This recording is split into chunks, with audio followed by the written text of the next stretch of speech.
इसलिए बाबा साहब डॉक्टर अम्बेडकर ने आपके अंदर सेल्फ रेस्पेक्ट की भावना पैदा करने के लिए, स्वाभिमान और सम्मान पैदा करने के लिए और विश्व स्तर पर बंधुत्व और जनमत तैयार करने के लिए धम्म का मार्ग दिया। जाति के आधार पर आप विश्व स्तर का भाईचारा पैदा नहीं कर सकते। बिना धर्म के, या धम्म की मैं बात कर रहा हूं, धर्म की नहीं कर रहा, बिना धम्म के आप नैतिक नहीं रह सकते। अगर नौकरी से और राजनीति से कुछ होता तो 76 साल की आजादी में आपकी कोई सीट खाली नहीं रही है। 123 सांसद जाते रहे, विधानसभा में सभी विधायक जाते रहे, लेकिन भारत बौद्ध में क्यों नहीं हुआ, प्रदेश बौद्ध में क्यों नहीं हुआ? क्यों? कि जाति आधार पर रिजर्वेशन लेकर के, जाति आधार पर आपसे वोट लेकर के एमएलए एमपी तो बनते रहे, लेकिन बाबा साहब के धम्म के कारवां को नहीं छूता आपने। जितने भी नेता पार्षद से लेकर के सांसद तक बनते हैं, वो धम्म की बात नहीं कहता। एक कहता है मैं तुम्हारी बिरादरी का हूं, रिजर्व सीट से आया हूं, बाबा साहब ने तुम्हें नौकरी दी आरक्षण से, तुम्हें वोट का अधिकार दिया और मुझे टिकट मिली है, वोट मुझे दे दो, धम्म की बात मत करो। यानी वो बाबा साहब के अंतिम मिशन को दफन कर देता है एमएलए एमपी। हम केवल जाति आधार पर वोट देते हैं। इसलिए अखिल भारतीय मंगल मैत्री महासंघ राजनीति नहीं करेगा, लेकिन भारत को बौद्ध में बनाने के लिए धम्मिक नेतृत्व पैदा करेगा, या धम्म के जो नेतृत्व जिसके अंदर क्षमता है उसको जिताने का काम करेगा, और जिसके अंदर धम्मिक आचरण नहीं है, वो किसी भी बिरादरी का हो, किसी भी पार्टी से हो, मैं संकल्प के साथ कह रहा हूं, हराने का काम करेगा।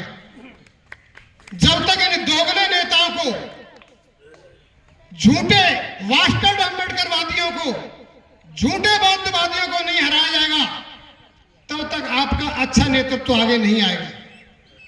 बिरादरी के आधार पर जीतने के लिए एमएलए एमपी इसलिए पूंजी इन्वेस्ट करता है कि 4 कोठी बनवा लूंगा, फैक्ट्री लगवा लूंगा, पैसे के लिए।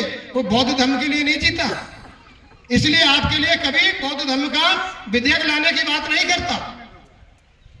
आप आज जो है प्रशिक्षित और अप्रशिक्षित वर्ग के बीच में संघर्ष है।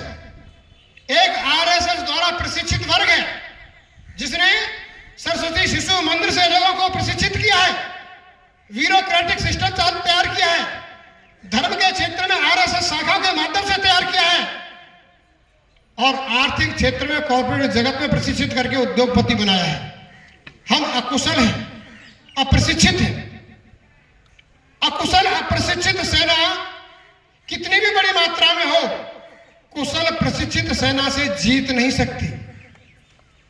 इसलिए अखिल भारतीय मंगल मैत्री महासंघ बुजुर्गों से आशीर्वाद लेके, उनके अनुभव का लाभ लेकर के नौजवानों को धम्मे के क्षेत्र में प्रशिक्षित करना चाहता है। एक ऐसा डायनामिक अम्बेडकर सेंटर खोलना चाहता है भारत के अंदर में, जहां धम्मे के लोगों को भी प्रशिक्षण मिलेगा, जहां औद्योगिक क्षेत्र के लोगों को भी प्रशिक्षण मिलेगा, जहां शिक्षा के क्षेत्र में भी प्रशिक्षण मिलेगा। और बिना प्रशिक्षण वाले नेता को हम विरोध करेंगे, टिकट नहीं देंगे, क्योंकि वो एमएलए एमपी होने के बाद में कोठियां बनाएगा, धम्म की बात नहीं करेगा। जीतने के बाद में कोई करौली जाता है, कोई नगरकोट जाता है, कोई जागरण में जाता है, बाबा साहब की 22 प्रतिज्ञाओं के खिलाफ काम करता है, और आप कहते हैं अपना आदमी, और इधर कहते हैं बाबा साहब भी अपने आदमी है। भाई विरोधाभासी बात क्यों करती हो? या तो तुम्हारे बाबा साहब नहीं है, या फिर तुम्हारा प्रतिनिधि तुम्हारा नहीं। इसलिए हम राजनीति नहीं करना चाहते, लेकिन ये पहरा रखना चाहते हैं। राजनीति हमें गुलाम बनाती है, हमको प्रभावित करती है। इसलिए या तो जब तक पूरे अम्बेडकरवादी नहीं मिलते, पूरे धम्मिक लोग नहीं मिलते, तब तक उनमें तुलनात्मक जो अच्छा हो वो किसी भी पार्टी का हो, उसे जिताने का काम करना। खासतौर से मेरी शिकायत रिजर्व सीट वालों से, अम्बेडकरवादियों से। मैं जनरल से, जिनसे दुश्मन का काम दुश्मन नहीं करना है, लेकिन जिन्होंने संकल्प लिया था अम्बेडकर के बाद नाम पर